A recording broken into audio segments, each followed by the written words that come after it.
자, 오늘 하나님 말씀은 민수기 20장 함께 읽어봤습니다. 본문 내용을 보면은 1절부터 9절 말씀까지는 물로 인한 이스라엘 백성의 불평의 말들이 나오고 있습니다.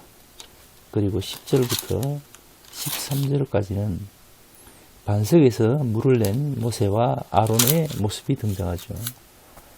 그리고 14절부터 마지막 말씀까지는 에돔 왕의 방해가 이제 전개되고 있습니다.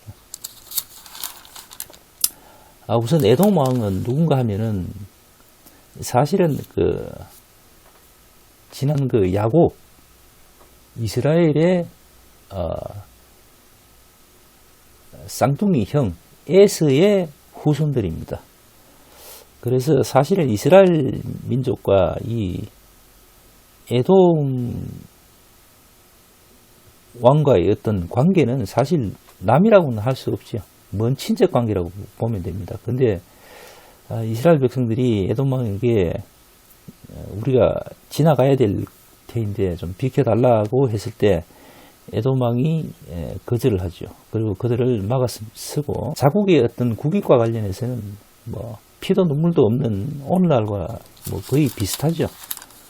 예나 지금이나 그런 면에서는 일맥상통한 것 같습니다. 오늘 우리가 좀 이렇게 관심 있게 봐야 될 부분은 사실 오늘 전반부에 등장하는 이스라엘 백성들의 불평과 원망의 이야기들입니다. 늘 말씀을 드리지만 이스라엘은 항상 이렇게 조금만 좀 어려움에 처하면은 하나님과 그리고 모세와 아론 그들을 원망하고 불평을 늘어놓습니다. 심지어는 반란도 이야기하죠. 오늘도 마찬가지입니다. 사실 지금 이 본문 내용의 역사적 배경은 출애굽하고 이제 광야 생활 한 40년쯤 지난 때라고 이제 학자들은 이야기하고 있습니다. 그렇다면 이게 지금 거의 이제 가나안 복지에 들어가기 전 단계라고 봐야 되죠. 그러니까 거의 가나안 복지에 이제 들어갈 마지막 단계의 이야기인 것 같습니다. 그러니까 40년 이상을 광야에 헤매고 다니면서 그렇게 하나님을 원망하고 불평과 불만을 이렇게 토로하고 반기를 들고 이렇게 계속 해왔는데 오늘 본문에 등장하는 아론과 또는 모세가 사실 그런 자기 민족들의 어떤 민족성이랄까요. 하나님 앞에 죄지음, 그런 것들, 그런 죄성들을 너무 잘 알고 있잖아요. 그래서 사실 어쩌면은 인간적으로, 이건 제 개인적인 생각입니다만은, 정말 자신의 민족, 동료, 형제, 자매이긴 하지만, 인간적으로 너무 좀 못하다, 좀 떨어졌다라고 느낄 수 있잖아요. 인간적으로. 뻑하면은 하나님께 원망, 불평, 이렇게 하질 않나. 심지어는 자기들에게 반기를 들고, 반란을 일으키기도 하고, 그러잖아요.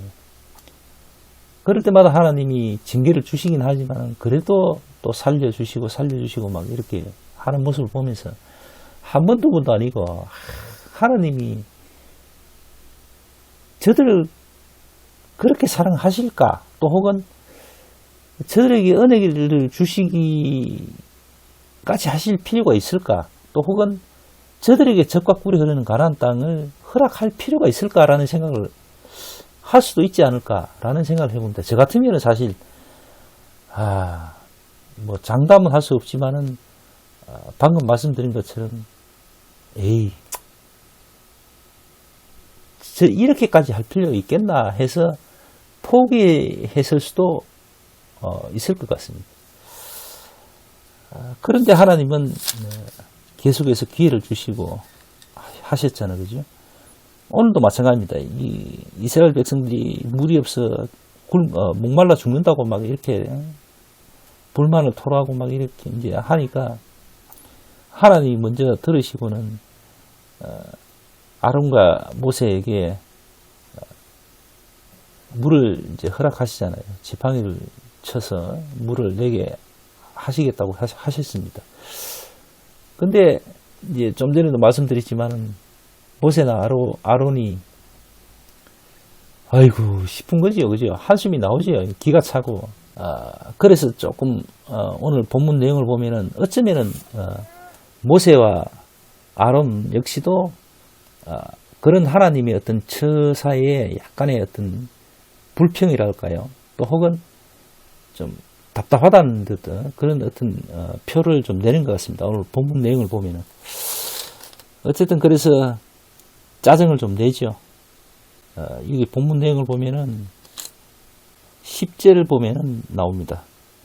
모세와 아론이 총회를 그 반석 앞에 모으고 모세가 그들에게 이르되 패역한 너희여 들으라.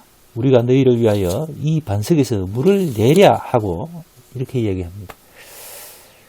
사실 하나님의 명령을 받고 하나님의 말씀대로 이제 행해야 하는 그런 사명을 받은 모세이지 않습니까? 또한 아론이고요. 그러면은 자신의 생각과 자신의 뜻이 어떠하든 간에 하나님이 하라면 그냥 군말하고 그냥 하면 되는 겁니다. 그 자신의 감정과 생각을 갖다가 이제 여기다가 이입을 하니까 백성들 앞에서 이런 그대로 이제 드러나 버리잖아요. 자신의 생각, 감정들이. 자칫하면 그게 이제 하나님의 뜻이라고 오해도 살 수가 있지요. 자신이 공인임을 생각하고 함부로 이제 말을 이렇게 막 해대면 안 됩니다. 자기 생각을 그냥 그대로, 액면 그대로 막 자기 감정대로 이렇게 막 내뱉고 하면 안 되는데, 하물며 하나님이 선택받은 어떤 사명자로서 자신의 생각, 자신의 감정을 이렇게 이입시켜버리면 그건 참 어쩌면 하나님에 대한 어떤 큰 죄가 될 수가 있죠. 그러니까 자신이 어떤 위치가 하나님과 어떤 역할관계 또 혹은 어떤 지분이 있는 것처럼 말이죠. 그렇게 이제 비춰질 수도 있는 거죠. 그로 인해서 어떤 악영향도 나타날 수가 있고, 그러니까 백성들이 오해할 수도 있는 겁니다.